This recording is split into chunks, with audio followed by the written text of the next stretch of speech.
श्री श्री माता जी की जय। श्री श्री माता जी की जय। जय। श्री श्री माता जी की जय। जय। गुरुर्मध्ये स्थिता माता मातृमध्ये स्थितो गुरु गुरुर्माता नमस्तेतु मातृगुरु नमाम्यहम्।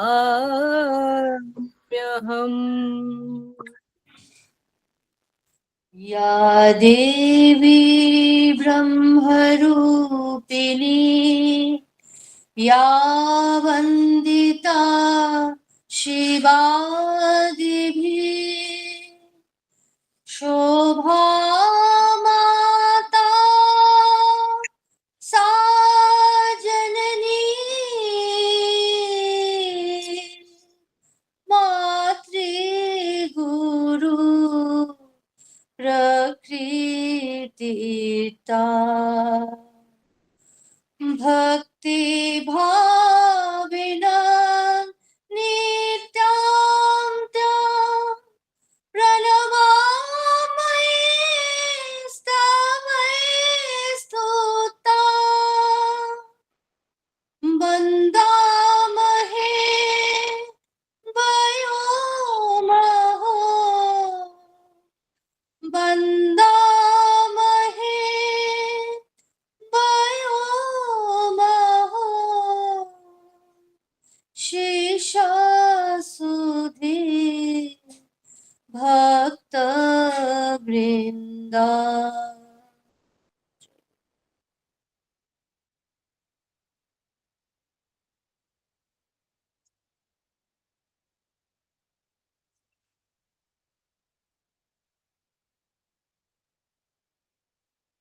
মাসিমণি জব হবে, তুমি বলে দাও একবার। এখন আমরা 5 মিনিটের জন্য সমবেতভাবে জপ শুরু করছি। শ্রী শ্রী মাতাজি কি জয়। শ্রী শ্রী মাতাজি কি জয়। শ্রী শ্রী মাতাজি কি জয়।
শ্রী শ্রী মাতা জি কি জয়।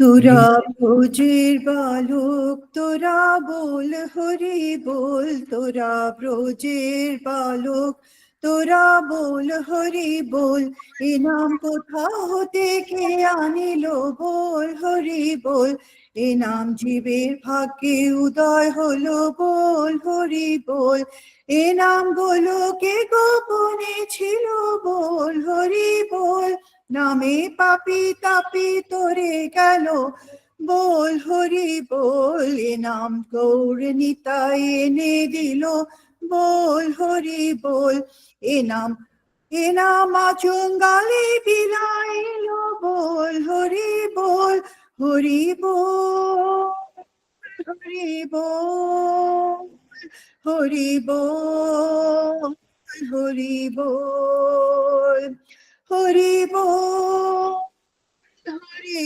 বল হরি বল হরি বল, নামে অজামিল বৈকুণ্ঠে গেল বল হরি বল, নামে ধ্রুব প্রহ্লাদরে গেল বল হরি বল, নামে ধ্রুব লোকে গেল বল হরি বল, নামে জগাই মাধাই উদ্ধরিল বল হরি বল, হরি বল হরি বল হরি বল হরি বল, এ নাম নারদ জপেন বিনা যন্ত্রে বল হরি বল, এ নাম ব্রহ্মা জপেন চতুর্মুখে বল হরি বল, এ নাম পঞ্চানন গান পঞ্চমুখে বল হরি বল, এ নাম পার্বতী লন মহাসুখে বল হরি বল, হরি বল হরি বল হরি বল হরি বল হরি বল হরি বল হরি বল হরি বল, ও ভাই ভব নদী তোরবি যদি বল হরি বল, এমন মানব জনম পাবি না রে বল হরি বল, নামে যেদিন গেল সেদিন ভালো বল হরি বল, এ নাম যতই বলো ততই ভালো বল হরি বল, এ নাম নিতে নিতে লাগবে ভালো বল হরি বল, শেষে শ্বাসে শ্বাসে নাম হবে বল হরি বল, ও ভাই গৌর নিতাই এনে দিল বল,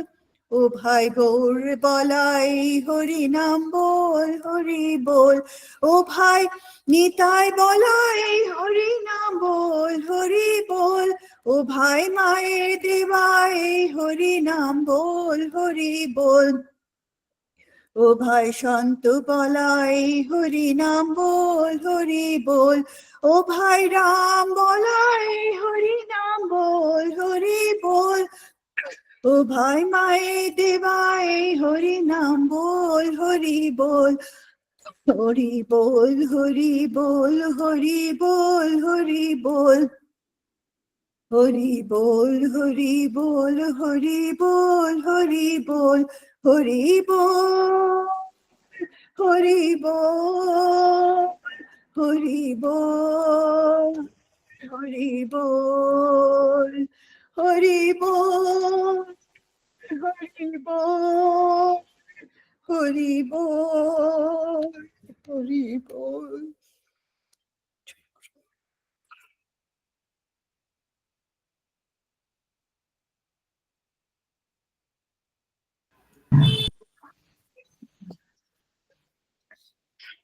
আসুন এবার আমরা সকলে মিলে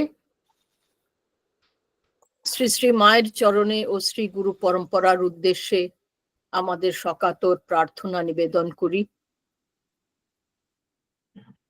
তোমরা এসো, অবতীর্ণ হও, আমাদের পরিত্রাণ করো এই ভয়ঙ্কর অন্ধকার থেকে, আমাদের সকল অন্যায় অপরাধ ক্ষমা করে তোমাদের কৃপার উপযুক্ত করে তোলো। জয় গুরু, জয় মা।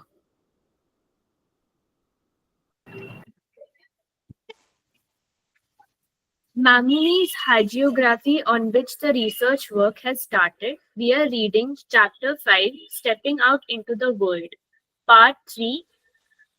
While Dr. Kaviraj would travel to Komila again to meet with Shobha Ma, he requested Shobha Ma to continue their conversation in letters.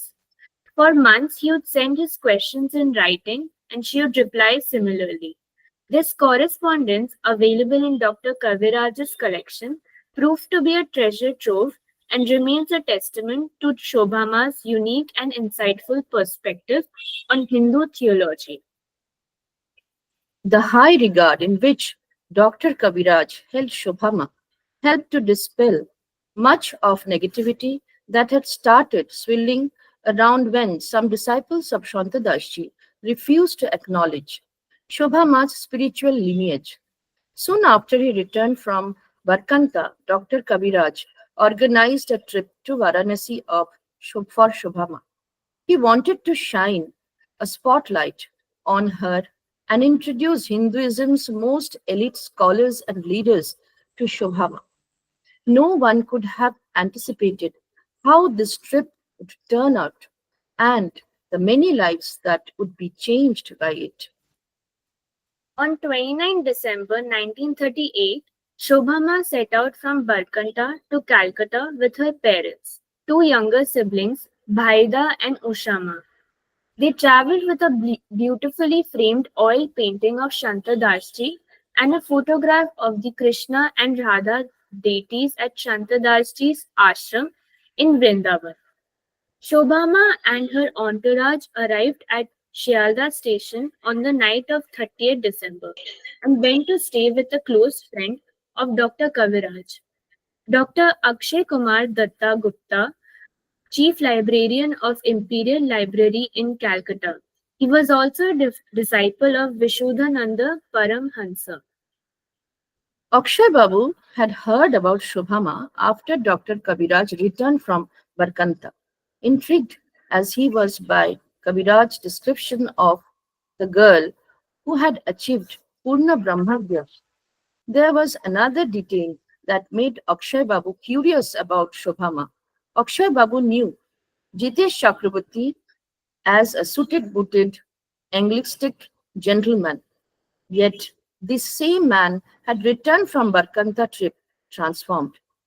He had given up his western clothes after meeting Shobhama and now wore tulsi beads around his neck and a tilak on his forehead.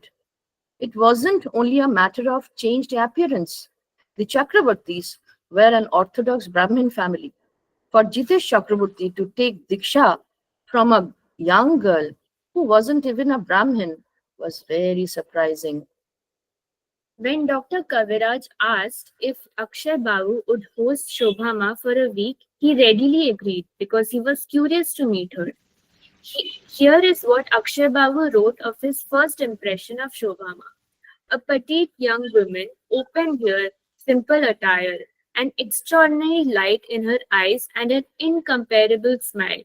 He noted that more than reverence, he had felt a swell of affection for the young girl who stood smiling before him. Over the next 7 days, steadily trickle of visitors came to see Shobhama at Akshay Babu's home. Many of these people would become important members of Shobhama's congregation, like Rai Bahadur Kedarnath, Khagendranath Mitra, eminent scholar Dr. Mohendra Sarkar, Professor Monindra Kishore Chakraborty, well-known exponent of Kirtan, Rebati Mohan Ghosh, prominent lawyer from Kolkata High Court, Kedarnath Bhomik, to name a few. After a week, early in January 1939, Shobhama boarded the train for Varanasi, where they were to stay for at least 2 months. Dr. Kaviraj had planned several sessions in which Shobhama would discuss different aspects of Hinduism. For each session, he had carefully selected the personalities he wanted in attendance. people who could ask the right questions on the chosen subject. The first session, the very next day after their arrival, was to get an insight into the different stages of enlightenment of devotee and what happens to them after death. Shobhama explained in detail the 7 levels of enlightenment a devotee must traverse in order to reach the ultimate goal of becoming one with God. Usually, after death, a soul travels to planes in different dimensions according to the karma occurred by the person while living on the earth. Earth is one of the 7 planes through which a soul must pass. Some of these planes are for penance, some for karma, and some are essentially for sadhana.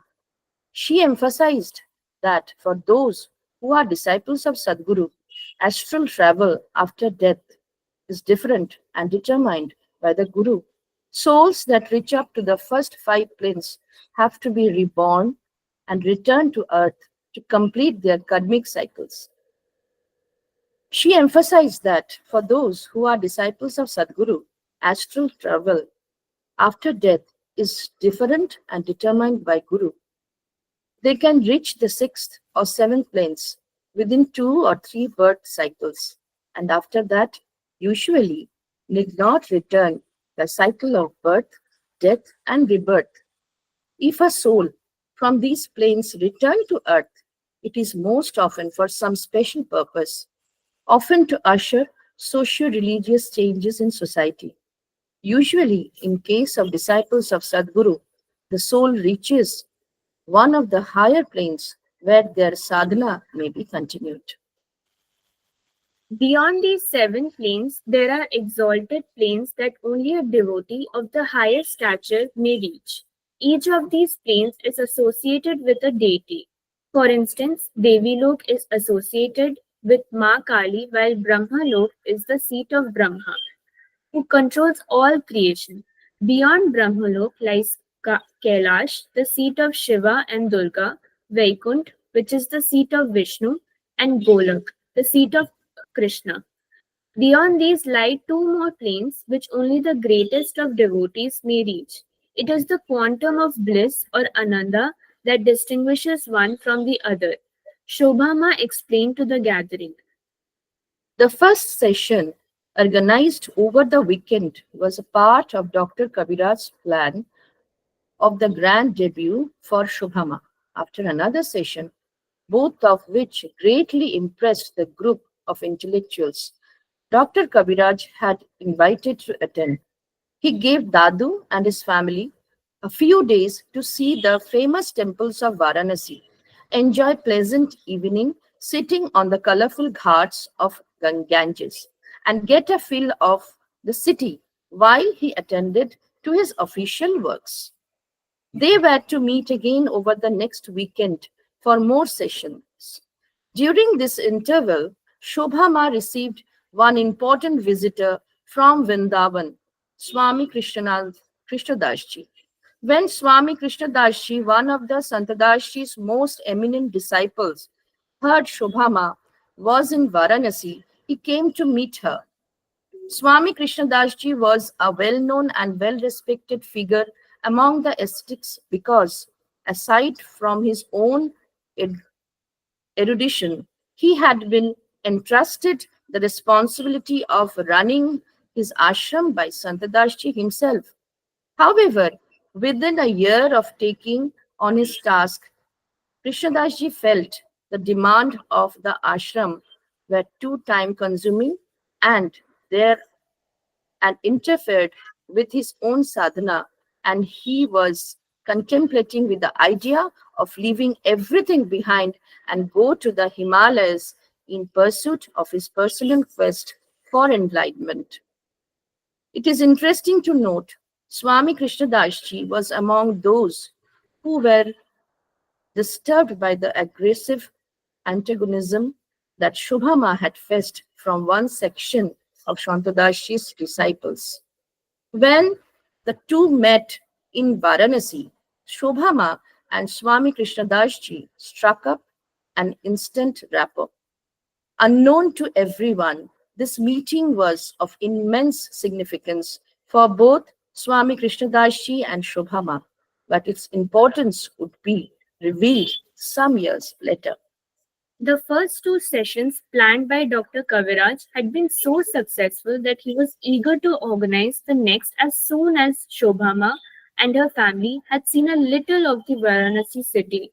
But despite his meticulous planning, Dr. Kaviraj's entire planning fell through because he himself fell ill. Perhaps this unforeseeable interruption was the will of Shobhama's guru, Shantadas Ji. When he had appeared to young Shobha in Kumila, he had said that she would establish herself on her own merit. Had all the sessions that Dr. Kaviraj had planned could take place, perhaps Shobhama's name would have forever been intertwined with that of the great scholar.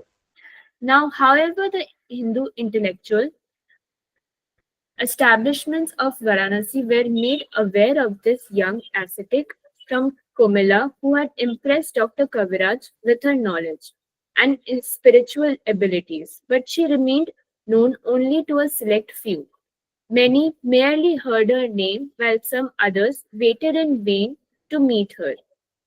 When a week passed and Dr. Kaviraj remained incapacitated, Shobhama decided to return to Calcutta.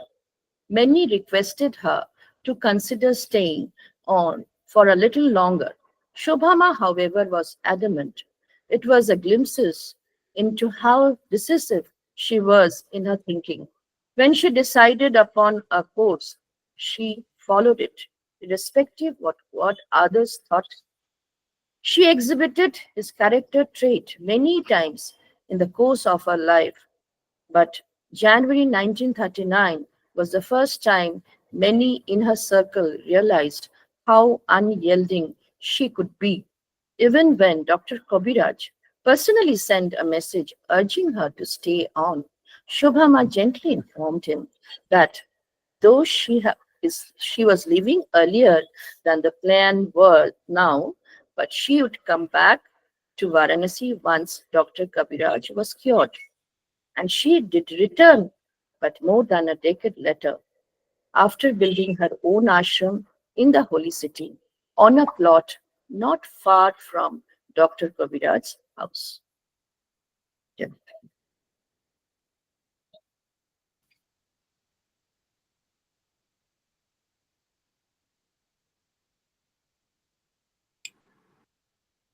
Tania,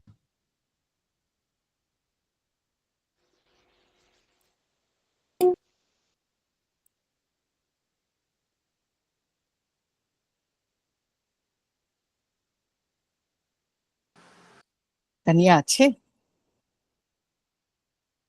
Shantanu?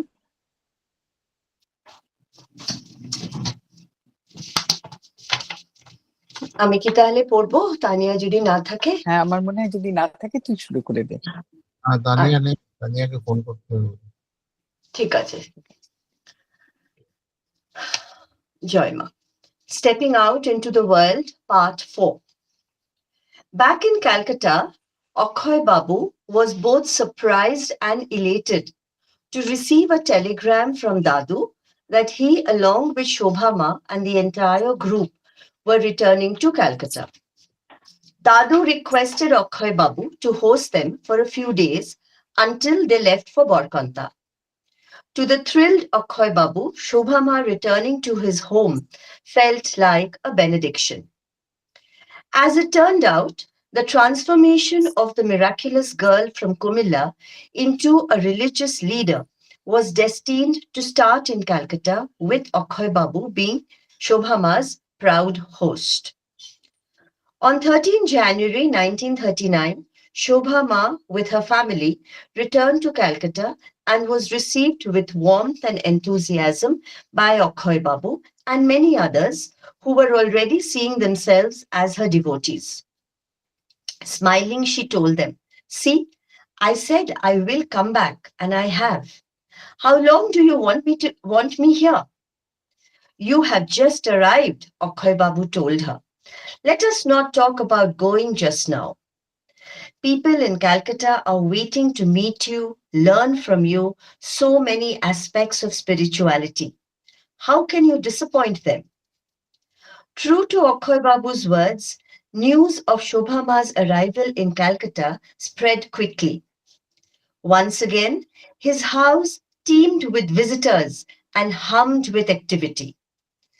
Since Dadu's school was due to reopen in a few days, he had to reluctantly return to Borkonta alone, leaving behind his beloved daughter, wife, and two young children.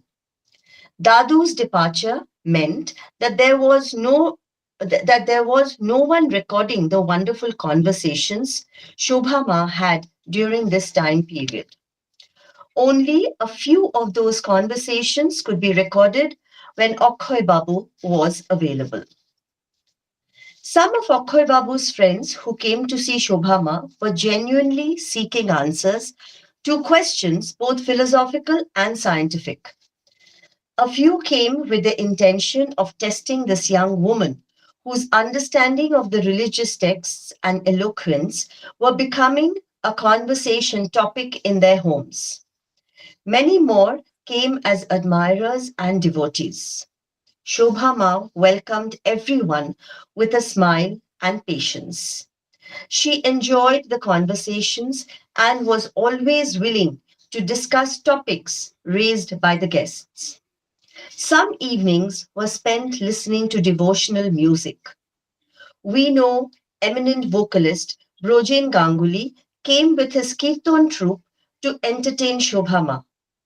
Shango Devi, widow of Rabindranath Tagore's favorite nephew, Surendranath Tagore, became a regular visitor. One evening, Rai Bahadur Khogendranath Mitro, head of the Bengali department at Calcutta University and a celebrated scholar of Vaishnav literature, brought his two daughters with him, and the trio enthralled everyone with their rendition of devotional songs.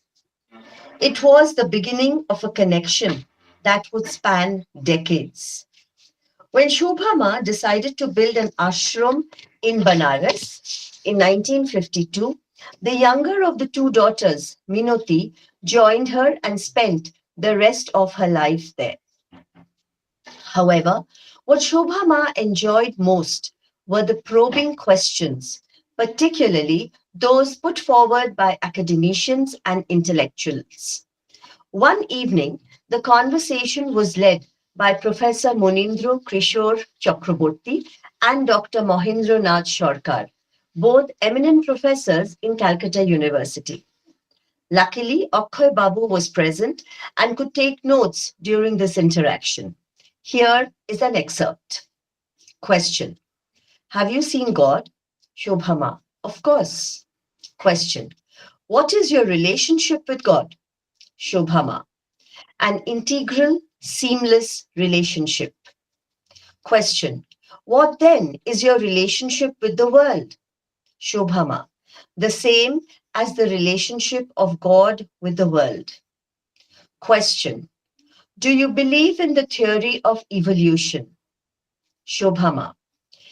If you are referring to the present theory of evolution accepted by scientists, then my answer is no, because that is not how evolution happened. According to our scriptures, all creation, including the universe and life in its many forms, was created in one moment. Nothing new has since been created. But we get to see different forms of life at different times. That is why it feels as if there is an evolutionary process. Question. Why did God create such an elaborate universe? Shobhama. He did not create it. I would rather use the term God multiplied himself in many forms. Question. Why? Shobhama. It is his will. You can say it is the way he enjoys life. Just as a child needs many toys to play with and enjoy, so does God. The creation, as you see it, is his playground. Question. What about our lives? Our past, present, future? Is everything part of that playground? Is everything predestined, planned way back at the moment of creation? Shobhama. Yes, of course. Past, present, and future, everything happens as has been ordained. We have been given intellect and feeling to make us believe we determine our course of action and destiny. But whatever we do or don't do, everything is predestined. Question. What about hateful acts like killing, murder, etc.? Shobhama. Even those and the consequences of such acts are also laid out clearly. The word killing can cover wide range of actions. For instance, the act of killing mosquitoes or small insects is also categorized as murder. But such acts will be balanced by simple ailments like a headache or a minor stomach trouble for the killer. The consequences of greater or more heinous crimes will naturally be more painful. There is a saying, as you sow, so shall you reap. There were some who came seeking cure for ailments, but those Shobhama politely declined, saying she was neither a doctor nor did she possess any magical healing powers. She also kept at bay those asking her for any kind of predictions or seeking information about past life. Akhoy Babu, who in the near future would become Shobhama's first biographer, recounted some amusing incidents in his book. Once, a of Calcutta High Court came to Shobhama and was very insistent about knowing his life in his last birth. Ma at first declined, saying there could be no evidence to prove what she may say. When he insisted, she said she was willing to tell him about one incident from his past in this life that he alone knew. She took him to an adjoining room and spoke to him alone. Then she returned to the waiting group of visitors outside. Akhoy Babu saw the gentleman sit quietly for a while and then walk away. As he left, he murmured to himself, "She is quite phenomenal, quite extraordinary." The gentleman never came back. One day, after seeing the signs of food being accepted by deities, Dr. Mohindranath Sarkar had asked how such a physical acceptance of food was possible when gods exist in a metaphysical state. Shobhama quoted from the Gita a shlok, chapter 9, shlok 26, in which Lord Krishna says to Arjuna that he accepts all offerings, fruits, flowers, food, if they are offered with devotion. Why should Thakurji specify fruits, flowers, food if all that he accepted were devotion at a metaphysical level, said Shobhama. He specifically said he accepts everything offered to him with proper devotion. The devotion part is important. There is a relationship between man and God that is as much composed of the materialistic as the metaphysical part, which we can only understand through devotion. Akhoy Babu mentioned in his book names of many intellectuals and renowned personalities of Calcutta who started coming regularly to meet Shobhama. Most among them wanted to discuss with her different aspects of Vaishnava philosophy. Shobhama was always ready to answer every question, but she intelligently avoided any comment about the differences within the sects of Vaishnava religion. The key tenets of Vaishnava philosophy, she explained, was simple and always in line with the philosophy of Nimbarka. God, Ishvara, exists independently, but the existence of souls, that is Chit, and matter, that is Achit, is dependent upon God. Next, souls and matter have attributes and capacities which are creations of God, but at the same time, they are not different from God. The soul is both distinct and non-distinct from God. Third, there are two paths of learning: the path of accumulative knowledge and the path of realized knowledge. Only when the very root of ignorance is dissolved, moksha or liberation is attained. She also emphasized the need for initiation from a Sadguru to attain moksha. The Sadguru she described as one who is enlightened about the truth of the scriptures. She would say, Sadguru is like a living embodiment of the scriptures, which she defined as the central force in Indian philosophy, spirituality, and culture. While she would discuss philosophy and spirituality with the erudite scholars, there were everyday miracles that delighted those around her unexpectedly. For instance, one afternoon, around 2 p.m., when everyone was resting, Usha Ma and her sister Shumoti, who was visiting Calcutta, tiptoed out to go to the market. Shumoti wanted to buy some stone utensils usually used for puja rituals. Just as they were opening the main entrance door of the house, they found Shobhama standing behind them, dressed in a sari and a light shawl. Before they could get over her sudden experience, a gentleman, unknown to all of them, arrived in a car and said he wanted to pay his respects to Shobhama. It was an odd time to visit, but Shobhama stepped forward and said she was just stepping out to visit the Kali temple. The gentleman said he was in fact one of the trustees of the temple and offered to take them. He not only took them to the temple, but also cleared the temple premises so that Shobhama and her group could have a comfortable darshan of the deity. He later took them to the market and introduced them to some shop owners to make sure that Usha Ma and Shumoti got all they wished to buy at the right price. While Usha Ma and Shumoti were looking for stone bowls, Shobhama found in a corner of the shop a marble statue of Krishna. She requested the shopkeeper to keep it aside for a day. The next day, Shobhama, along with a few more devotees, returned to the market to find a suitably matching idol of Radha.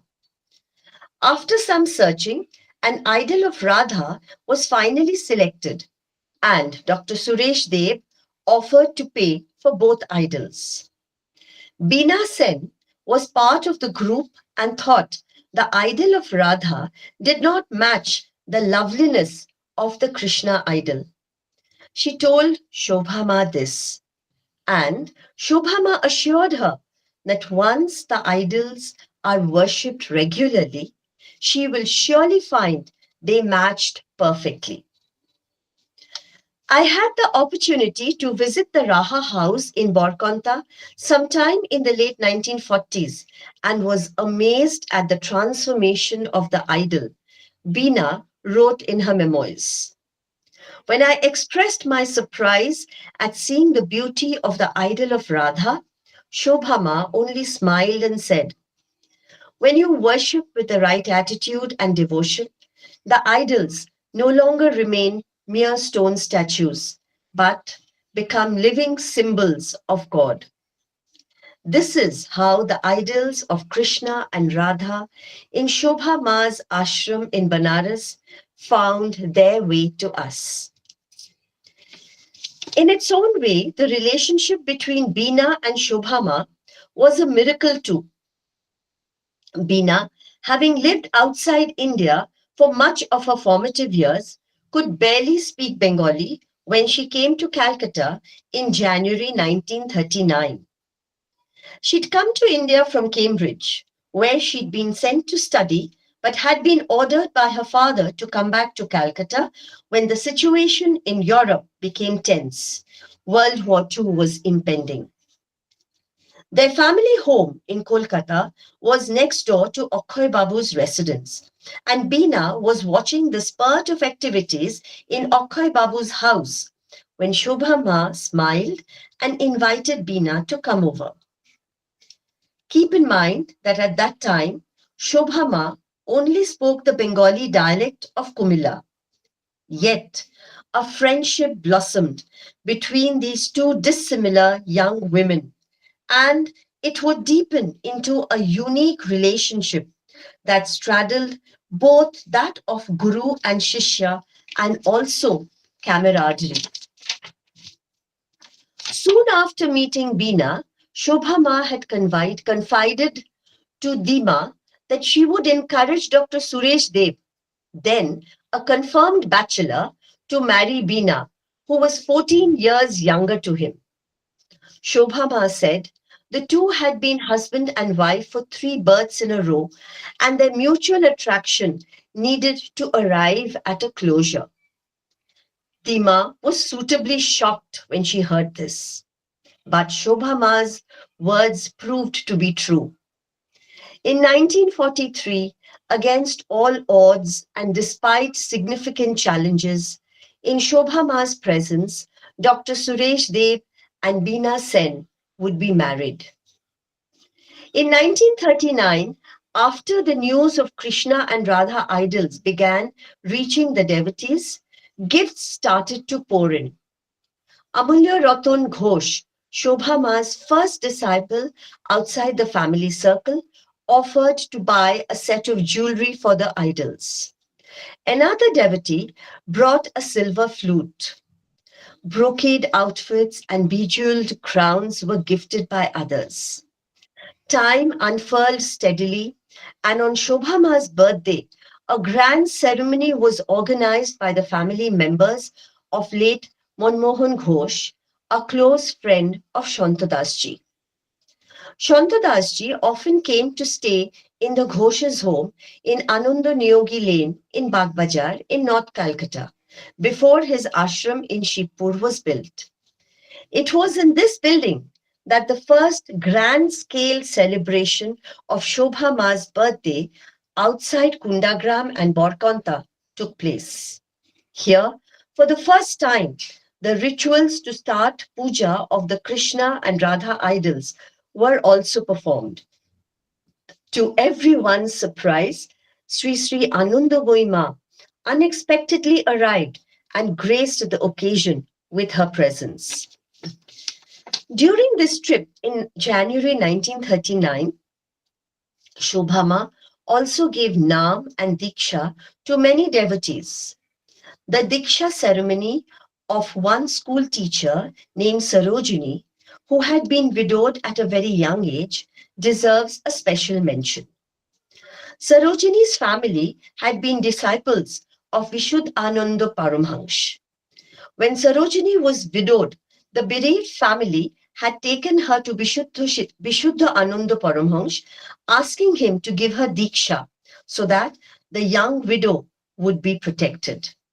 However, Vishuddhananda Paramhansa ji had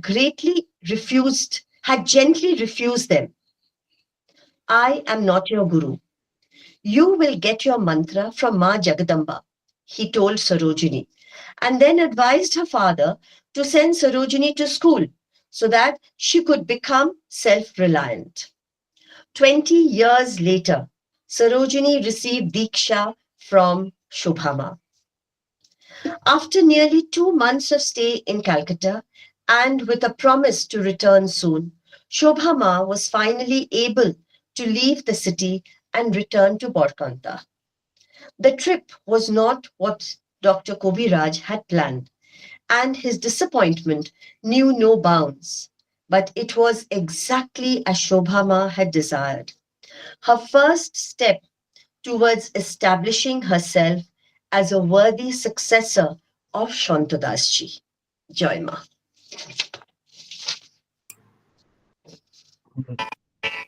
বকুলদি দাঁড়িয়ে যাও, তানিয়া করে নিতে। তানিয়া হরি হে তুমি আমার সকল হবে কবে, আমার মনের মাঝে ভবের কাজে মালিক হয়ে রবে কবে। হরি হে তুমি আমার সকল হবে কবে, আমার সকল সুখে সকল দুঃখে তোমার চরণ ধরব বুকে, সকল সুখে সকল দুঃখে তোমার চরণ ধরব বুকে, কণ্ঠ আমার সকল কথায় তোমার কথাই কবে। হরি হে তুমি আমার সকল হবে কবে, ভবে হাতে আনব তোমার চরণ বাটে, তোমার কাছে মহাজন সবে বাধা রবে হবে। সাধু প্রাচীর খাড়া গর্ব যাবে আপন কারা, বজ্র হয়ে তুমি তারে ভাঙবে রবে। হরি হে তুমি আমার সকল হবে কবে, পায়ে যখন ছেড়ে সবাই তোমার পায়ে আই বোঠাই, জগতের সকল আপন হতে আপন হবে কবে। শেষে ফিরব যখন সন্ধ্যা বেলা, সঙ্গ করে ভবের খেলা, ফিরব যখন সন্ধ্যা বেলা, সঙ্গ করে ভবের খেলা, জননী হয়ে তখন কোল পাড়ায় হবে। হরি হে তুমি আমার সকল হবে কবে, আমার মনের মাঝে হবে কাজে মালিক হয়ে রবে কবে। হরি হে তুমি আমার সকল হবে কবে।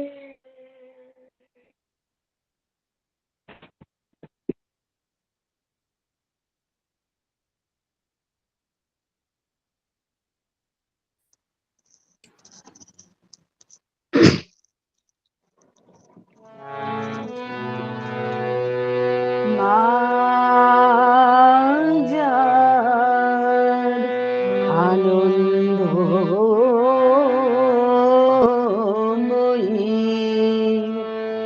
সে কি নিরানন্দে থাকে, আমার মাঝার আনন্দময়ী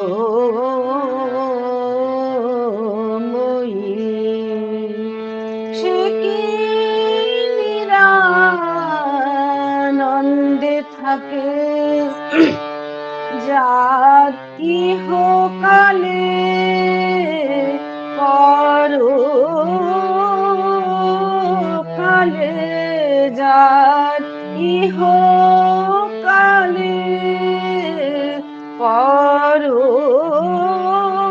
পরকালে আমার মা তারে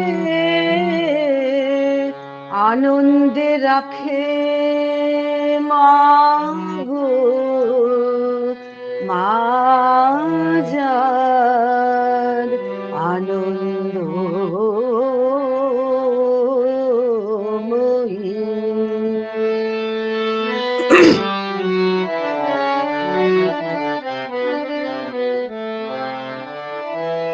সদানন্দ মই শ্যামা সে যে নিরুপমা গুণ ধামা সদানন্দ মই শ্যামা সে যে নিরুপমা গুণ ধামা সে যে সদা শিবের মনোরমা সে যে সদা শিবের মনোরমা সদা সদানন্দ হৃদয়ে জাগে মা গো মা যার আনন্দময়ী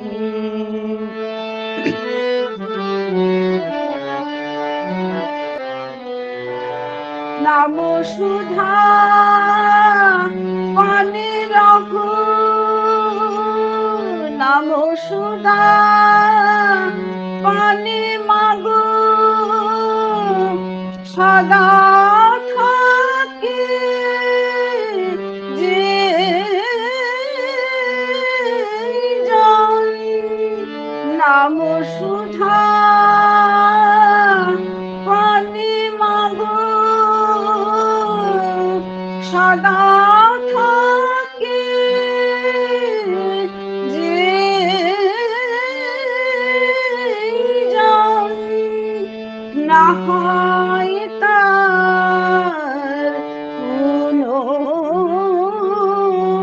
পুনর্জন্ম মাগো না হয় তার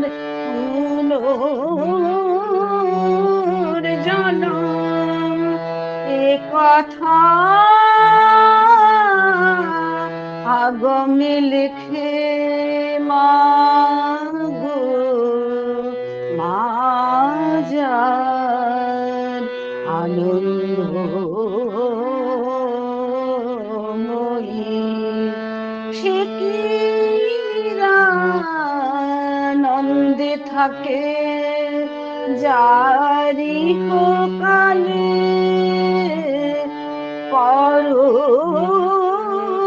পরকালে যার ইহকালে পরকালে আমার মা তারে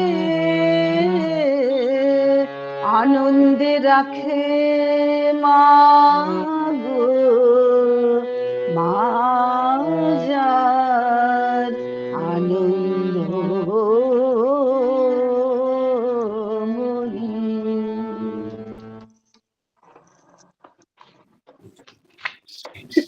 শান্তনুদা বকুলদির হরিহরায় নমকৃষ্ণটা ছিল তো বোধহয় না?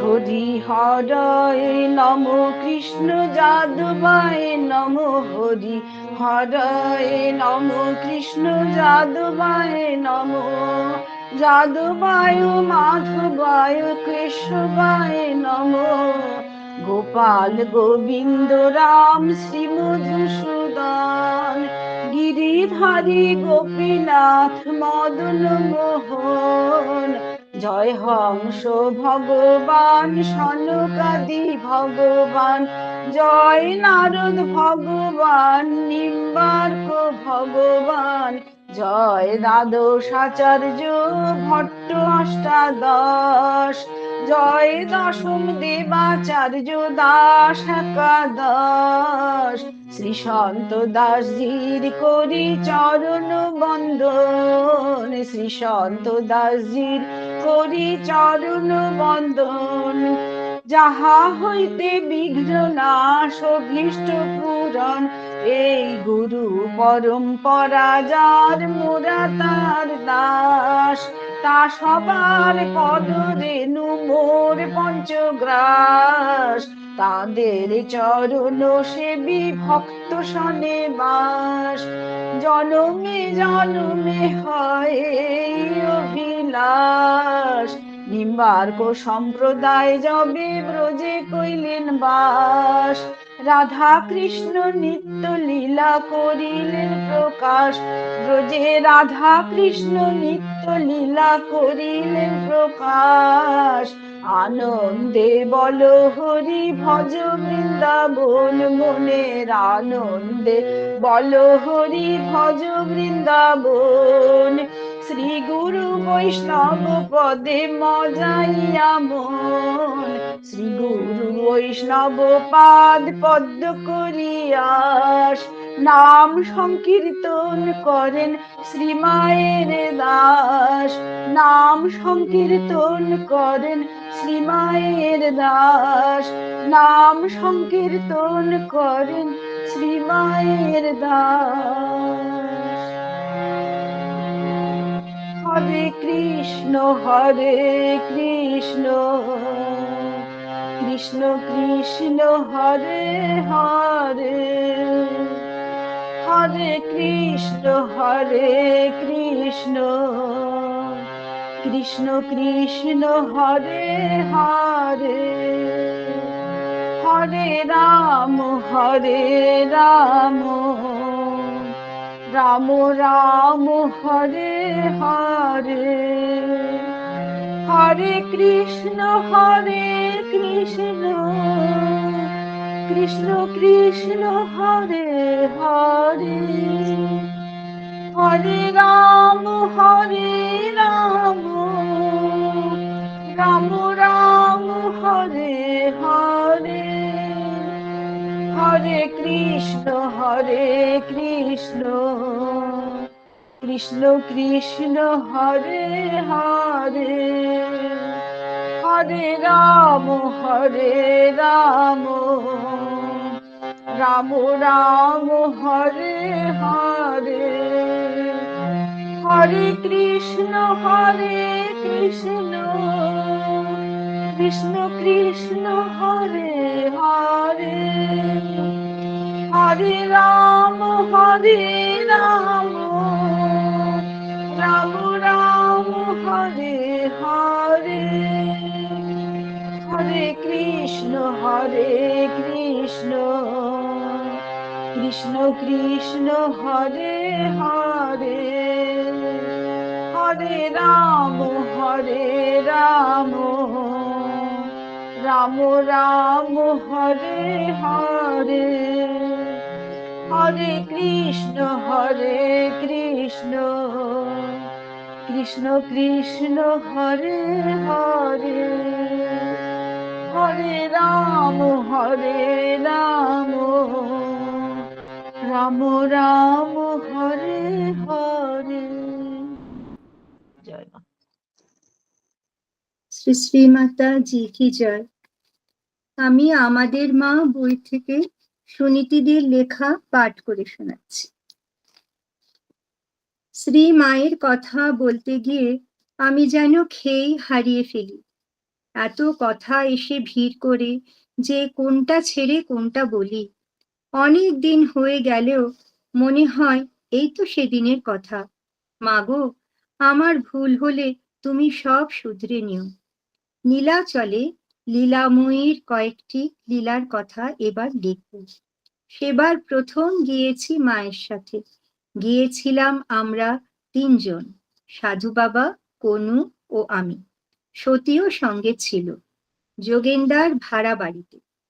ওখানে গিয়েছি তার দিন দুই পরে একদিন খুব সকালে পূজা আরতির শেষ করে সাধু বাবার সাথে জটিয়া বাবার সমাধি মন্দির দর্শন করতে গেলাম। কনু শ্রীমার কাছে রইল। আমি, সাধু বাবা ও ছোট সতী সঙ্গে আছে। শ্রী মায়ের আদেশে গেলাম, তবে মনে একটা খটকা লেগে আছে। জগন্নাথ ধামে এসে প্রথম তাকে দর্শন করা হলো না। উপায় কি বলো? শ্রীমা বলেছেন জটিয় বাবার সমাধি মন্দির দেখতে, তাই যেতে হলো। আমরা এসে মন্দির দর্শন ও চারিদিক ঘুরে ঘুরে দেখলাম। এরপর বাসায় ফিরছি। কিছু দূর গিয়ে সাধু বাবা বলেন, চলুন শ্রী মন্দির দর্শন করে যাই। আমার একেবারে ইচ্ছা নেই, যাব না বলতে পারছি না।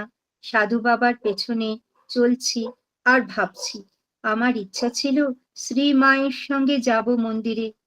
শুনেছি সদ্গুরুর সঙ্গে জগন্নাথ দেবের দর্শন করার বিশেষ ফল, তাই শ্রীমাকে ছাড়া যাওয়া আমার ইচ্ছা ছিল না। সাধু বাবার কথা ফেলতে পারি না, তাই গেলাম। আমরা মন্দির প্রাঙ্গণে এসে জানলাম মন্দির খুলতে এখনো দেরি। নাট মন্দিরে দর্শনের অপেক্ষায় দাঁড়িয়ে আছি, মনে তেমন আনন্দ পাচ্ছি না। এমন সময় কে যেন পেছন থেকে আমার দু চোখ চেপে ধরল। আমি হাত দিয়ে ধরে বুঝতে পারলাম এ হাত শ্রী মায়ের। আমি প্রায় চেঁচিয়ে উঠলাম, মা, আমি বুঝতে পেরেছি, হাত ছাড়ো। শ্রীমা হাত সরাতেই মায়ের দিকে ফিরে তাকালাম। শ্রীমা জোরে হাসতে লাগলেন। আমি মায়ের দিকে তাকিয়ে আছি। মাকে দেখে আনন্দে মন ভরে উঠেছে। মায়ের সঙ্গে কনুও এসেছে। শ্রীমা বললেন, মন্দির খুলে গেল, দর্শন করো। দেখো দেখো কি সুন্দর। শ্রী মায়ের সাক্ষাতেই করি প্রথম শ্রী বিগ্রহ দর্শন ও প্রণাম। খুব আনন্দ করে সবাই ফিরছি। শ্রীমা, সাধু বাবাও আমাকে ধরেছেন। বেশ তো, চুপি চুপি দর্শন করতে এলে কেমন হলো? আর শ্রীমার হাসি। তখন আমি মাকে বললাম আমার মনের সব কথা। মা বললেন, হ্যাঁ, এখন তো বলবেই। এদিকে কনু বলছে যে শ্রীমা তাকে বলেছেন, চলো আমি তোমাকে নিয়ে শ্রী মন্দিরে যাই। আর এদিকে সুনীতিদি আর সেজো মামা খুঁজে পাবে না, আর ওদের মন খারাপ হবে। এদিকে মন্দিরে এসে মা যে আমাদের কি আনন্দ দিলেন তা ভাষাতে বোঝাতে পারবো না। আমার মনের বাসনা পূর্ণ করলেন, আমি ধন্য হলাম। আর একদিনের ঘটনা। সেদিন সকালে ঠাকুরজির পূজা আরতি শেষ করে সূর্যদেব উঠি উঠি করছেন, সেই সময় আমরা সমুদ্রে পৌঁছে গেছি। সূর্য উদয় দেখে সকলকে নিয়ে মা সমুদ্র স্নানে মেতে উঠলেন। শ্রীমা খুব করে সাঁতার কাটতে লাগলেন। সঙ্গীরা মায়ের সাঁতার দেখছি। মা কোথায় চলে গেছেন, দূর থেকে শুধু কোনো একটা জিনিস জলে ভাসছে দেখা যাচ্ছে। আর মনে হলো যে শরীর দেখা যাচ্ছে না, মাথাটুকু ভেসে আছে। অন্য যারা সমুদ্র তীরে বেড়াতে এসেছেন তারাও দেখে অবাক। সকলেই বলছেন, এই বাঙালি মেয়ে বড় অদ্ভুত। আমিও কোনো বেশ ভালোই সাঁতার শিখেছিলাম। অবশ্য আমাকে মা নিজে টেনে নিয়ে যেতেন, তবে মায়ের মতন আমি পারতাম না। যাক, স্নান শেষ করে কাপড় ছাড়ার সময় মা আমাকে ও কনুকে ডেকে বললেন, তোমরা দুজনে এখনই শ্রী মন্দিরে গিয়ে শ্রী শ্রী জগন্নাথ দেবকে প্রণাম করে এসো, আমি বাসায় চলে যাব। শ্রীমা এই কথা বলার পর আমি আর কোনো শ্রী মন্দিরে উদ্দেশ্যে চলতে লাগলাম। কিছু দূর গিয়ে আমার মনে হতে লাগলো, আমি যদি এখন মন্দিরে যাই তবে শ্রীমায়ের বাসায় পৌঁছবার আগে আমরা বাসায় পৌঁছতে পারবো না। তখন শ্রীমা চা খেতেন।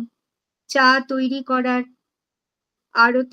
আর তো কেউ বাসায় নেই। এই কথা চিন্তা করে কনুকে বললাম। কনু বলল, তাই তো, আমরা না ফিরলে শ্রীমায়ের চা খাওয়া হবে না। তখন দুজনে পরামর্শ করে বাসার দিকে পা চালালাম। ভেবেছিলাম শ্রীমাকে চা দিয়ে আমরা মন্দিরে যাব। কনু ছিল একান্ত গুরুগত প্রাণা, তাই সেও আমার কথায় সায় দিয়ে আমার সঙ্গে বাড়ির দিকে চলল। মন্দিরে না গিয়ে বাড়ি যাচ্ছি, আমার মনে আত্মপ্রসাদ। মনে ভাবছি, আমার কেমন বুদ্ধি, এ বুদ্ধিটুকু তো মায়ের হলো না। বাড়ি এসে কনু ও আমি দুজনে মিলে চা করে প্রসাদ সাজিয়ে রাখছি। মা এসেই এসব ব্যবস্থা দেখে আনন্দ পাবেন। এমন সময় শ্রীমা এসে পড়েছেন। রান্নাঘরের সামনে এসে আমাদের দেখে থমকে গেলেন। আমাকে জিজ্ঞাসা করলেন, তোমরা মন্দিরে যাওনি? আমি তখন আনন্দের সঙ্গে আমার বুদ্ধির কথা বলে একটু প্রশংসা শোনার আগ্রহে ব্যগ্র হয়ে তাকিয়ে আছি। শ্রীমা আমার কথা শুনে গম্ভীর হয়ে একটি কথাও না বলে উপরে উঠে গেলেন। আমি কিন্তু তখনও বুঝিনি কি অপরাধ করে বসে আছি। কনুকে বললাম, যা তুই শ্রীমাকে চা ও প্রসাদ দিয়ে আয়। কনু কিন্তু বুঝে গেছে যে একটা কিছু অঘটন ঘটে গেছে। কনু চা নিয়ে উপরে উঠে যেতে আমি ভাবলাম, এবার ডাল চাপিয়ে দিয়ে মন্দিরে যাব। মনের আনন্দে আমি আমার কাজ করে চলেছি।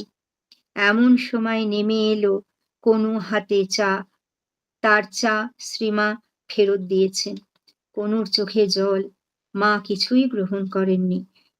শুধু তাই নয়, কনুকে বলেছেন, আমার কাছ থেকে সরে যাও। সব শুনে আমি তো হতাশ হয়ে গেলাম। একটু পর আমার আবার এক বুদ্ধি এলো। কনুকে বললাম, দেখ, শ্রীমা এখন প্রসাদ পেলেন না, তবে এক কাজ করি, তাড়াতাড়ি রান্না সেরে ঠাকুরজির ভোগ লাগাই, শ্রীমাকে প্রসাদ পাইয়ে তবে যাব মন্দিরে। কনু আমার মতে মত দিল।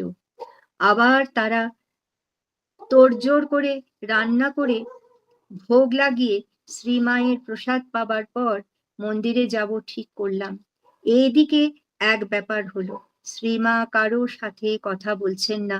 কোনো ভয় ভয় একবার করে উপরে উঠে গিয়ে শ্রীমাকে দেখে আসছে আর আমাকে বলছে, আমি এতটা বুঝতেই পারছি না।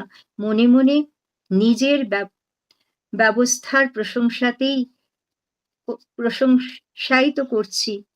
হায় রে, তখনও বুঝতে পারিনি কত বড় সর্বনাশ করে বসে আছি। কনু কিন্তু বুঝতে পেরেছে, তাই আমাকে বলছে, শুনি দিদি, আমরা বড় ভুল করেছি। সুন্দর নির্মল একটি ফুল ছিল কনু। মন দিয়েও শ্রীমাকে চিনেছিল, আর আমি আজ ভাবতেও লজ্জা করে। আত্মাভিমানে বুঝতে চেষ্টাই করিনি। যাক, এদিকে রান্না শেষ করে শ্রী ঠাকুরজির ভোগ লাগালাম। শ্রী মায়ের বসার ব্যবস্থা করে শ্রী মাকে গিয়ে বললাম, মা, প্রসাদ পেতে এসো। প্রসাদ পেতে বসা দূরের কথা, কোনো সাড়া দিচ্ছেন না। আমার পরে কোনো গিয়ে আবার বলতেই মা ধমক দিয়ে বললেন, এখন প্রসাদ পাবো না, তোমরা আমার কাছে থেকে দূরে সরে যাও। সে সময় শ্রী মায়ের কঠোর কঠিন ভাবটি আজও যেন চোখের সামনে ভাসছে। আস্তে করে দুজনেই সরে এলাম, প্রসাদ সেখানে ভালোভাবে ঢেকে রেখে। নিচে নেমে এলাম। কনুকে বললাম, চল এবার মন্দিরে যাই। দুজনে ছুটে চলেছি মন্দিরে। কোনো দিকে লক্ষ্য নেই। কারণ তখন আমি বুঝতে পেরেছি যে একটা গুরুতর অপরাধ করে বসে আছি। তাই প্রাণপণে ছুটছি। শ্রী মন্দিরে গিয়ে শ্রী শ্রী জগন্নাথ দেবকে প্রণাম করে আবার ছুটতে ছুটতে ফিরে এলাম। আমরা এসে দেখি যোগেন্দা ও সাধু বাবা শ্রীমাকে প্রসাদ পাওয়ার জন্য প্রার্থনা করছেন। আমরা শ্রীমাকে প্রণাম করতেই শ্রীমা আমাকে বললেন, প্রসাদ পেতে যাও। শ্রীমায়ের ব্যবস্থা মতো প্রসাদ খানিকটা ওপরে রেখে নিচে নেমে এলাম। সকলেরই মন খারাপ, শ্রীমা উপবাসী, আমরা কি করে প্রসাদ পাই? যোগেন্দা ও কনু চোখের জল ফেলতে ফেলতে প্রসাদ পেতে লাগলো। আমার মনে কষ্ট হচ্ছিল, তবে বেশ একটু অভিমানও ছিল, কারণ আমি তো কোনো অন্যায় করিনি, কত বিবেচনা মাফিক কাজ করেছি, এর পরেও কি কোনো দোষ হতে পারে? আমার শ্রীমায়ের এটা বেশি বাড়াবাড়ি মনে হতে লাগলো। অবশ্য মুখে কিছু প্রকাশ করিনি। সকলের প্রসাদ পাওয়া হলো, একমাত্র শ্রীমাই সারাদিন উপবাসী।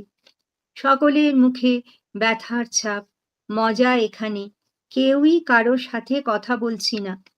সেই যে শ্রীমা সমুদ্রের থেকে এসেই শুয়ে পড়েছেন, সারাটি দিন শুয়েই ছিলেন, কারোর সঙ্গে বিশেষ কথা বলেননি। মন খারাপ করে নিচের বারান্দায় বসে আছি, এমন সময় কনু এসে বলছে, সুনীতিদি তাড়াতাড়ি চলো, শ্রীমা এখন প্রসাদ পাবেন বলছেন। কনুর চোখে জল, মুখে হাসি, ও যেন আনন্দ সাগরে ভাসছে। আমার সঙ্গে শ্রীমায়ের তখনও কোনো কথা হয়নি। শ্রীমা প্রসাদ পেলেন, সকলের মুখে হাসি ফুটে উঠল, আমার সঙ্গে কিন্তু কোনো কথাই হলো না। কনুকে জিজ্ঞাসা করলাম, কনু বলল শ্রীমায়ের পায়ে ধরে ক্ষমা চেয়ে অনেক কান্নাকাটি করেছে, তখন মা প্রসাদ পেতে রাজি হয়েছেন। এমনি আরো কত ঘটনা মনে পড়ে, কিন্তু সময়ের অভাবে তা লিখে উঠতে পারি না। পরে প্রকাশের ইচ্ছা রেখে আজ এখানেই শেষ করছি। এখন আমি বুঝতে পারলাম, গুরুবাক্য অমান্য করাই সবচেয়ে বড় অপরাধ। শ্রী শ্রী মাতাজি কি জয়।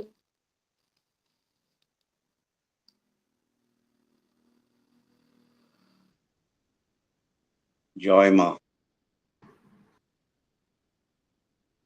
পেয়েছি অভয় পদ, আরো ভয় কারে, আনন্দে চলেছি ভব পারাবার পারে। পেয়েছি অভয় পদ, আরো ভয় কারে, আনন্দে চলেছি ভব পারা বারো পারে। পেয়েছি অভয় পদ, মধুর শীতল ছায়, শোকতা পৌদুরে যায়। মধুর শীতল ছায়, শোকতা পৌদুরে যায়। করুণা কিরণ তার অরুণ বিকাশে, জীবনে মরণে আর কভু না ছাড়িব তারে। পেয়েছি অভয় পদ, আর ভয় কারে, আনন্দে চলেছি ভব পারা বারো পারে। পেয়েছি অভয় পদ মধুর শীতল ছায় শোকতা দূরে যায় করুণা কিরণ তার অরুণ বিকাশে জীবনে মরণে আর কভু না ছাড়িব তারে পেয়েছি অভয় পদ আরো ভয় কানে আনন্দে চলেছি ভব পারা বারো পারে পেয়েছি অভয় পদ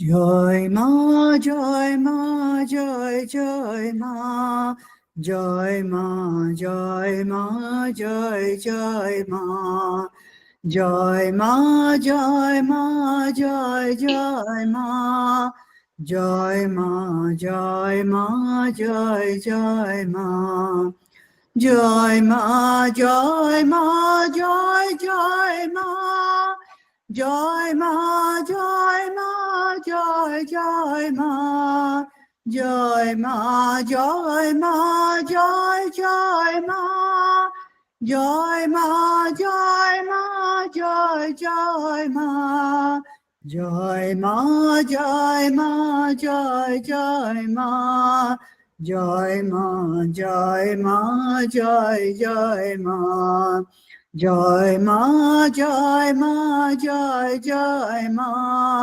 জয় মা জয় মা জয় জয় মা মা মা মা মা মা মা মা মা মা মা মা মা মা জয় মা জয় মা জয় জয় মা জয় মা জয় মা জয় জয় মা জয় মা জয় মা জয় জয় মা জয় মা জয় মা জয় জয় মা জয় মা। निम्बार्क संप्रदाय की श्री गुरु परंपरा। श्री हंसो भगवान की जय। श्री शनकादि भगवान की जय। श्री नारद भगवान की जय। श्री निम्बार्क भगवान की जय। श्री श्री निवासाचार्यों की जय। श्री विश्वाचार्यों की जय। श्री पुरुषोत्तमाचार्यों की जय। श्री विलासाचार्यों की जय। श्री स्वरूपाचार्यों की जय। श्री माधवाचार्यों की जय। श्री बलभद्राचार्यों की जय। श्री पद्माचार्यों की जय। श्री श्यामाचार्यों की जय। श्री गोपालाचार्यों की जय। श्री कृपाचार्यों की जय। श्री देवाचार्यों की जय। श्री सुंदर भट्टाचार्यों की जय। श्री पद्मनाभ भट्टाचार्यों की जय। श्री उपेंद्र भट्टाचार्यों की जय। श्री रामचंद्र भट्टाचार्यों की जय। श्री बामन भट्टाचार्यों की जय। श्री कृष्णा भट्टाचार्यों की जय। श्री पद्माकर भट्टाचार्यों की जय। श्री श्रवण भट्टाचार्यों की जय। श्री भूरी भट्टाचार्यों की जय। श्री माधव भट्टाचार्यों की जय। श्री श्याम भट्टाचार्यों की जय। श्री गोपाल भट्टाचार्यों की जय। श्री बलभद्र भट्टाचार्यों की जय। श्री गोपीनाथ भट्टाचार्यों की जय। श्री केशव भट्टाचार्यों की जय। श्री गांगुल भट्टाचार्यों की जय। শ্রী কেশব কাশ্মীরি ভট্টাচার্য কি জয়, শ্রী শ্রী ভট্টাচার্য কি জয়, শ্রী হরিব্যাস দেবাচার্য কি জয়, শ্রী শোভুরাম দেবাচার্য কি জয়, জয়, শ্রী কনহর দেবাচার্য কি জয়, জয়, শ্রী পরমানন্দ দেবাচার্য কি জয়, জয়, শ্রী চতুর চিন্তামণি দেবাচার্য কি জয়, জয়, শ্রী মোহন দেবাচার্য কি জয়, জয়, শ্রী জগন্নাথ দেবাচার্য কি জয়, জয়, শ্রী মাখন দেবাচার্য কি জয়, জয়, শ্রী হরি দেবাচার্য কি জয়, জয়, শ্রী মথুরা দেবাচার্য কি জয়, শ্রী স্বামী সমলদাস জি কি জয়, জয়, শ্রী স্বামী হংসদাস জি কি জয়, জয়, শ্রী স্বামী হরিদাস জি কি জয়, জয়, শ্রী স্বামী মোহনদাস জি কি জয়, জয়, শ্রী স্বামী নैनादास जी की जय, জয়, श्री स्वामी इंद्रदास जी की जय, জয়, श्री स्वामी बजरंग दास जी की जय, জয়, श्री स्वामी गोपाल दास जी की जय, জয়, श्री स्वामी देवदास जी की जय, জয়, श्री 108 स्वामी रामदास काठिया बाबा जी महाराज जी की जय, জয়, श्री 108 स्वामी संतदास बाबा जी महाराज जी की जय, জয়, अनंत श्री श्री शोभा माता जी की जय, জয়, श्री श्री माता जी की जय, জয়, श्री श्री माता जी की जय, श्री श्री माता जी की जय, জয়, श्री श्री माता जी की जय, श्री श्री माता जी की জয়। ক্ষমা প্রার্থনা পড়ি বলি। আমি একটা প্রশ্ন সবাইকে জিজ্ঞেস করতে চাই, দোল উৎসব নিয়ে কারোর কোনো স্মৃতিতে মামনির সঙ্গে কোনো বিশেষ ঘটনা কি মনে আছে? আমার একটা ঘটনা মনে আছে। তুমি ওটা আমাকে একটু লিখে পাঠাবে? হ্যাঁ হ্যাঁ, একটু লিখে পাঠাও। আবার এখন একটু বলে দাও, কিন্তু লিখে পাঠাও। কল্যাণী আশ্রমে তখন মামুনি ছিলেন হোলির সময়, আর মামুনির শরীর খুব খারাপ ছিল। আর আমার মনে হয় আমাদের কোন এক গুরু ভাই কে ছিল আমার মনে নেই, তারও শরীর খারাপ ছিল, যার জন্যে মামুনির মনটা আর মামুনির শরীরটা খুবই খারাপ ছিল। আর এদিকে হোলির কীর্তন সব ব্রজধামে চলছে, আর আমরা সবাই বাইরে, মামুনি কাউকে নিজের পায়ে আবির দিতে দিচ্ছেন না বললো। আর সবাই বলেছে যে মামুনি শরীর খারাপ, মামুনি কিন্তু আবির দিতে পারবে না।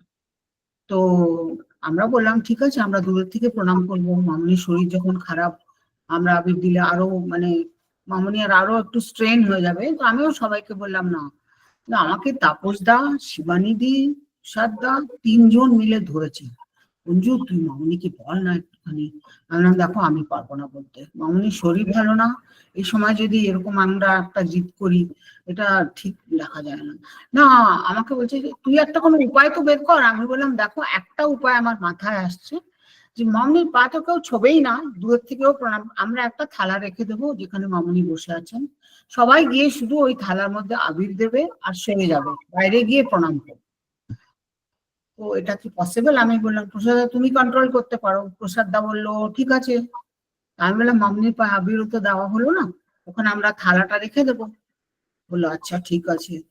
তো তখন আমরা সবাই মিলে মানে ওই লাইন করে যেমনি দাঁড়িয়ে দূরের থেকে, আমি তাও মামুনির থেকে আগে পারমিশন নিলাম, মামুনি এরকম করে থালা রাখবো দূরে, আরো সবাই মিলে ওটা মধ্যে আবির দেবো, তোমার কোনো আপত্তি নেই তো?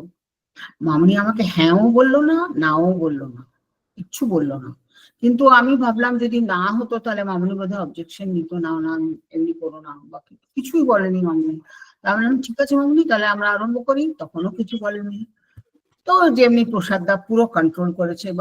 মামুনি না ব্রজধামের যে ঠিক বাইরের দিকটা থেকে মানে ফেস করে বসছে, মানে ঠাকুরজির দিকেও না বাইরের দিকেও না, এরকম দরজার ঠিক কাছে। আর আমার মনে আছে সিঁড়ির মধ্যে আমরা একটা থালা রেখেছি, সবাই হাতে আবির, সবাই ওই থালা মধ্যে দিয়ে, সব আমাদের গুরু ভাই বোনরা প্রত্যেকজন আবির দিয়ে সরে গিয়ে বাইরে, মানে তারপরে নিচে প্রণাম করেছে, মামুনির সামনে কেউ ভিড় করেনি। তারপরে সব হয়ে গেছে, তো আমাকে একজন গুরু ভাই জিজ্ঞেস করছে, বলছে কে গুরু ভাই আমার ঠিক মনে নেই, কল্যাণীরই কেউ ছিল।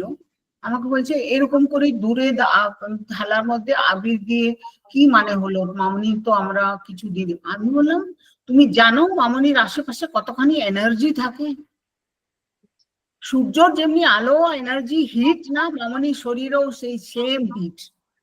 আমাকে জানি না প্রসাদদা আর শিবানীদি বলতে শুনেছে, ওর গুরু ভাইয়ের সঙ্গে আমি আর্গুমেন্ট করছিলাম। আমরা সূর্যের আলোতে দাঁড়ালে পরে কিরকম রোদ লেগে সবাই গরম লাগে না, মামনির শরীরে ওরকমই এনার্জি। তুমি 1 মাইল দূরে থেকেও যদি আবির দাও তাহলেও মামনির শ্রীচরণে ওটা গ্রহণ হচ্ছে, এটা জেনে রেখো।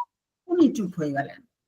তারপরে আমরা যখন সবাই আবির দেওয়া হয়ে গেছে, তখন শিবানীদি বললো মামনি এবার চলো। তখন মামনি উপরে যাচ্ছে, পেছনে আমাকে এমনি মুড়ে খালি দেখলো, কিছু বলেনি আমাকে, জাস্ট এমনি দেখলো। তো আমি মামনির পেছন পেছন গেলাম, পেছন পেছন গেছি, মামনি নিজের মানে মাতৃধামে ঢুকবে, তখন আমি বললাম একটু তোমার একটু একটা আঙ্গুল মামনি এমনি লাগাতে দাও। আমি বললাম দিমা থাকলে দিতে না তুমি, আমিও তো তোমার মেয়েও তোমার মাও সবই তো না, প্লিজ আমারটা অ্যাকসেপ্ট করো। তখন গালটা বাড়িয়ে দিলাম, দুই গালে আঙ্গুল দিয়ে, এটা আমার মনে আছে। খুব মিষ্টি ঘটনা। তুমি এটা আমাকে ছোট্ট করে ইংলিশে লিখে পাঠিয়ে দিও। হ্যাঁ হ্যাঁ, I just want to include it. একটা খুব সুন্দর গল্প আছে একদম বিগিনিং এর, তার সঙ্গে এটাকে লিংক করে দেবো। আচ্ছা ঠিক আছে, আমরা এবার ক্ষমা প্রার্থনা মন্ত্রতে চলি। নেক্সট উইকে আমি অঞ্জুকে পাঠাবো, তারপরে আমাদের গুরু ভাই তাপসকে পাঠাবো, তাপস পান্ডাকে পাঠাবো, আরো দেখি ছোট করে হয়তো 2-3 জনকে দিয়ে দেবো। এক দুটো আরো মেল ভয়েস চাই না, ইন্দ্রজিৎ দা গায়ে মাঝখানে একটা এত ফিমেল ভয়েসের মধ্যে মাঝখানে, তো ওরকমই একজন আরো রিডিং যদি মেল ভয়েস থাকতো ভালো হবে। ঠিক আমি রেডি আছি। আজকেরটা এত সুন্দর হয়েছে বাবিদি, স্পেশালি জয় যেটা পড়ছিল না, মানে গায়ে কাটা দিচ্ছিল, রিয়েলি কি যে অনুভূতি, মাই গড। কবে তো বইটা বেরোবে বাবিদি, কবে বইটা বেরোবে? ওরে লেখা শেষ হোক, আমার পড়ার জন্য একেবারে মন আকুল হয়ে আছে। সবাই ওয়েট করছে, সবাই ওয়েট করছে, এত বলি আমি তোমার বললাম না, মনে হচ্ছে যে আরেকটু পড়ি। অন্য কথাগুলো বলবো, ঠিক আছে? এইটা শেষ করে নি রেকর্ডিংটা। আচ্ছা হ্যাঁ হ্যাঁ ঠিক আছে, আচ্ছা। জয় মা। জয় মা। মন্ত্র। ত্বমেব মাতা চ পিতা ত্বমেব, ত্বমেব বন্ধুশ্চ সখা ত্বমেব, ত্বমেব বিদ্যা দ্রবিণং, ত্বমেব সর্বং মম দেব দেব। আবাহনং ন জানামি, ন জানামি চৈব ন জানামি, ত্বং গতি পরমেশ্বর। ওম মন্ত্রহীনং ক্রিয়াহীনং ভক্তিহীনং যদর্চিতং তৎসর্বং সম্মতাং দেব দীনাং মামাত্মসাৎ কুরু। যদক্ষরং পরিভ্রষ্টং মাত্রাহীনং চ যদ ভবেৎ তৎসর্বং সম্মতাং দেব প্রসীদ পরমেশ্বর। ওং অপরাধ সহস্রাণি ক্রিয়ন্তে হর্নিশং ময়া, तानि सर्वाणि मे देव क्षमस्याम कुरुदेव। दुर्लभ विषयत्याग, दुर्लभ तत्त्वचिन्तनं, दुर्लभ सहजावस्था सद्गुरु करुणा विना। ओं अपराध सहस्रसङ्कुलं पतितं भीम भवार्णवोदरे, अगतिं शरणागतं हरे कृपया केवलमात्मसात् कुरु। ओं इतः पूर्वं प्राणबुद्धि देह धर्माधिकारतः जाग्रत् स्वप्न सुसुप्तावस्थासु मनसा वाचा हस्ताभ्यां पाद्भ्याम् उदरेण शिष्णा यस्मितं यद्युक्तं यत्कृतं तत्सर्वं ब्रह्मार्पणं भवतु स्वाहा। मां मद्यं सकलं सम्यक् श्रीकृष्णाय समर्पयामि। ओम तत्सत्। ओम हरि ओम। জয় মা। আমি একটা জাস্ট একটু ছোট একটা কথা বলছি। একটা স্বপ্ন দেখেছি মার এই 2-3 দিন আগে। ট্রেনে বসে আছি, জব করছি। তো মা, জব করছি না, বসে আছি, বাদাম খাচ্ছি। তো দেখছি যে শুনছি মা বলছে বাদাম